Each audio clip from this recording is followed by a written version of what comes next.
Porque às vezes a gente fala alguma coisa e fica mal interpretado. Até eu conversei com o vereador Juarez, eu não quis ser ofensivo com a Secretaria de Educação, até porque assim, tem que ter um respeito, né? Independente de posicionamentos políticos, eu respeito demais os profissionais lá, respeito a secretária.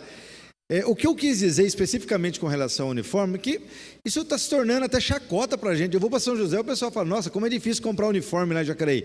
Porque, de fato, é chato mesmo, né? Terceiro ano, e aí o próprio Valmir. Então, não é um vereador de oposição, né? É um vereador da base, que se sente incomodado porque as pessoas procuram o vereador. Assim como me procura o Lucimar, Juarez, o Abner, todo mundo. E a gente fica meio constrangido quando escuta aquilo que o Valmir colocou com muita ênfase.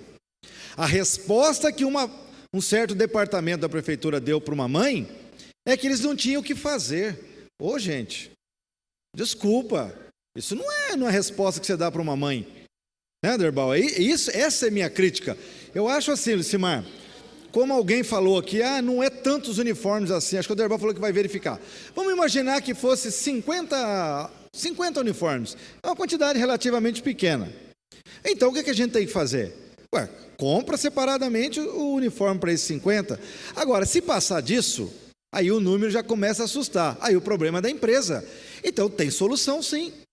Então, de qualquer jeito está errado. Se fosse um uniforme, talvez não gerasse tanto barulho, mas a obrigação da secretaria é entregar um uniforme de acordo com as medidas do aluno. É isso que a gente cobra. E quando a gente escuta isso, que a pessoa recebeu, nós não temos o que fazer, eu fico bravo sim. E aí me desculpa, talvez a palavra incompetência não seja a melhor, mas é um descaso e isso a gente não pode aceitar. Pois não, Lucimar? Vereador Arildo, então, a gente tem que entender que tem um pensamento antigo que fala assim, o combinado sai caro. Exato. E o edital, tem que ser bem sério. E, olha, tem a responsabilidade de quem é contratado pelo dinheiro público e também de quem edita o edital. Tem que ser bem claro, por isso que eu volto a falar. Para não acontecer esse equívoco grave, mesmo que seja 1, 10 ou 20, sim, ou mais, acho que fica a dica para a Secretaria, para não ficar repetindo esses erros, que, lógico, que a gente sabe que a Procuradoria está fazendo a ação que deve ser feita contra a empresa, mas, assim, para a segurança de quem está fazendo a licitação, manda um tamanho de cada modelo, assim não tem como errar. Exatamente, obrigado pela contribuição. Então, o que a gente entende é o seguinte, se houve erro do fornecedor, que se cobre. Se houve erro da prefeitura, que se conserte. Quem não pode pagar o pato é a mãe, é o aluno. É isso que a gente aqui discorda. Mas, como diz a turma, bola para frente aí que tem outros assuntos para a gente tratar. Outra reclamação que foi feita aqui, em nome da população da Vila Garcia, especificamente as duas ruas lá, que é a Rafael Sola Sanches e a Ernestina Zerbini, que ficaram aí quase um dia sem energia elétrica. É verdade, houve um problema regional. Já aconteceu isso um tempo atrás, o Valmir, me lembro que fez um barulho danado, né, Valmir? Que estava demorando demais, a gente até entende. Mas no caso lá de São Silvestre, especificamente de algumas ruas, é uma questão deles trocarem os equipamentos, porque os equipamentos são antigos, então qualquer brisazinha já desliga lá, Derbal, e o pessoal fica sem energia. E nesse período é pior ainda, o problema foi a demora que eles tiveram para fazer o atendimento lá. Esperamos que a Bandeirante, através dos nossos requerimentos, possam rever isso aí e consertar o problema, que eu acho que é o mais importante de tudo, certo?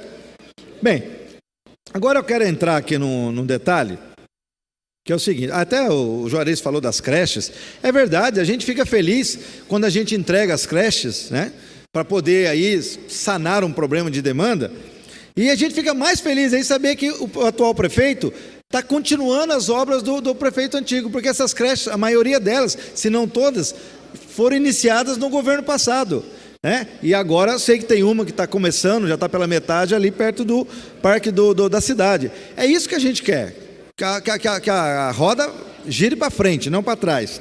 Então, não é só crítica, a gente também tem elogios a fazer. Bom, eu falo para o Rodrigo que às vezes nós temos várias discordâncias. Hoje eu quero parabenizá-lo aqui. A fala dele é muito importante para as pessoas saberem que nós somos constituídos de 3 poderes. O primeiro poder, né, executivo, legislativo e o judiciário. O legislativo e o executivo, eles têm uma função direta, porque são representantes eleitos pelo povo. O judiciário deveria ser o equilíbrio para julgar os conflitos entre esses dois poderes. Mas o que acontece é que esse poder ele entra querendo ser um poder maior que nós e que o prefeito. É isso que não pode. Agora, esse pessoal, infelizmente, ficou de um tamanho que não tem quem consiga argumentar e conversar com eles. Eu tenho até medo de falar alguma coisa aqui, falei para o Rodrigo, eu no começo fazia algumas críticas, mas eu tenho medo, porque esse pessoal pode a qualquer momento meter a caneta em você e você não tem o que fazer. Eu nem vou entrar em detalhes das coisas que eu respondo quando fui presidente da Câmara, são coisas absurdas, mas vira verdade quando está, como se diz, na alçada deles. Só para você ter uma ideia, Derbal, na gestão passada, um promotor daqui de Jacareí chegou a indisponibilizar os bens do prefeito Hamilton, alegando que a ponte aqui, essa ponte nossa aqui estava caindo, que o prefeito tinha que tomar providência. Cara, isso criou um pânico na cidade. Vários lugares que eu ia, é verdade que a ponte está caindo, é perigoso. E não era nada disso, entendeu? Foi uma ação que foi feita no Rio ali, fez um desvio, houve uma erosão, teve um problema fora da ponte. Só que é o seguinte, o promotor está falando, gente, esse tipo de coisa a gente não pode aceitar. Tudo que esse pessoal fala agora é verdade, é verdade absoluta. Não dá para a gente conviver com isso, porque senão nós vamos ficar de mãos e pés amarrados. E aí quem vai sofrer é a população. Então, nesse ponto, Rodrigo, nós estamos juntos. O que eu não concordo com você é que você não é o tipo de pessoa que deve fazer discurso populista.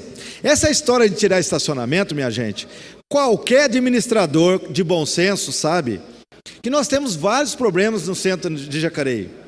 Quem conhece, ô Lucimar, a 15 de novembro e Alfredo Schuriga?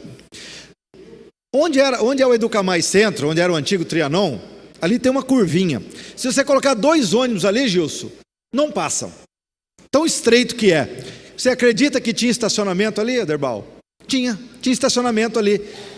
E quando tirou o estacionamento, foi uma grita danada dos comerciantes, que vai quebrar o comércio, que vai prejudicar a cidade, que o povo vai comprar fora. É mentira, isso é papo furado, é comodismo, é quando você mexe na zona de conforto das pessoas que não entendem que essa cidade cresceu. O Renato até conta que o pai dele trabalhava, era dono de molaria, e o transporte era feito por carroça. Hoje passam veículos ali enormes naquele centro de cidade. Como que você vai deixar estacionamento nas ruas que nós temos em alguns locais, que mal passam ônibus? Isso é evolução, é o desenvolvimento da cidade. Então, Rodrigo, essa história de dizer que o estacionamento prejudica o comércio é balela. Eu não vou entrar em detalhes aqui, que eu acho que falta um pouquinho de esforço do comércio em tentar atrair o seu cliente de outra forma. Entendeu? Tem que ser criativo, tem que melhorar a sua fachada, mas eu não vou ficar aqui discutindo isso não, porque nem dá tempo. Então, ficar arrumando desculpa para dizer que esse é um problema é mentira. O estacionamento rotativo foi a melhor coisa que existe, porque no tempo que não tinha, Derbal, os próprios comerciantes e funcionários estacionavam os carros em frente ao seu comércio, não sobrava vaga para o consumidor não, ficava o dia inteiro lá, porque não tinha prazo, não tinha. Então assim, essa conversa, Rodrigo, não cola. Se você consegue imaginar o centro das cidades com estacionamento, eu acho que nem bicicleta passa. O único erro que eu acho que o Hamilton cometeu na Rua Barão foi quando ele tirou o estacionamento, não ter feito uma ciclovia. Porque se ele tivesse feito uma ciclovia lá, não tinha voltado o estacionamento lá. Que pode parecer que não, mas atrapalha o trânsito, porque quando vai estacionar, você acaba parando o trânsito, principalmente no horário de pico. Então, vamos pensar a cidade, Rodrigo? Eu sei que você é um cara com visão, mas vamos pensar para frente, vamos olhar, não vamos criticar para fazer graça com uma categoria, porque você tem que pensar no todo. Político que tenta querer agradar todo mundo está fadado ao fracasso. E quem pensa na cidade grande tem que pensar em tomar decisões difíceis, que muitas vezes parece que são antipáticas, mas que no final traz benefício para a cidade inteira, tá certo? A gente continua na próxima quarta-feira. Abraço a todos.